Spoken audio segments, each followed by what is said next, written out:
நேரத்தில் நாம் எதற்காக அரசியலில் இருக்கின்றோம் என்கின்ற கேள்வி நம்ம எல்லோருக்கும் வரும். பவருக்காக இருக்கிறோமா, இல்லை நாமளும் 10ஓட 11 இருக்கிறோமா, இல்லை அரசியல் எதுவுமே நடக்காது. ஜனநாயகத்தில் ஒரு பிரச்சனை வந்தவுடன் ஒரு மாதம் கழிச்சு இன்னொரு பிரச்சனை வரும், மக்கள் எல்லாத்தையும் மறந்துடுவாங்க.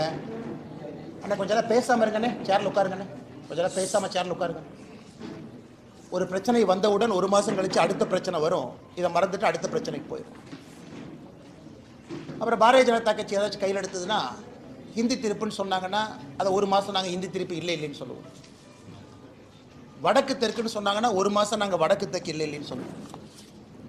பாதி நேரத்தில் நானே என்னை இந்த கட்சியினுடைய தலைவராக கேட்டிருக்கேன், உண்மையாலுமே நம்ம தமிழ்நாட்டில் அரசியல் தான் பண்ணிட்டு இருக்கோமா, நாம் செய்யக்கூடிய அரசியல் மக்களுக்கு பயன்படுதா, இல்லை சித்தாந்தம் சித்தாந்தம் என்று தொங்கிக் கொண்டு ஏதோ ஒரு விஷயத்தை பேசிகிட்டு இருக்கிறோமான்னு பல இடத்தில் நானே எனக்கு கேள்விகள் கேட்பேன். இன்று காலையிலிருந்து எனக்கு நான் கேட்கக்கூடிய கேள்விகளில் முக்கியமான கேள்வி, நான் அரசியலே தொடர வேண்டுமா என்கின்ற கேள்வி.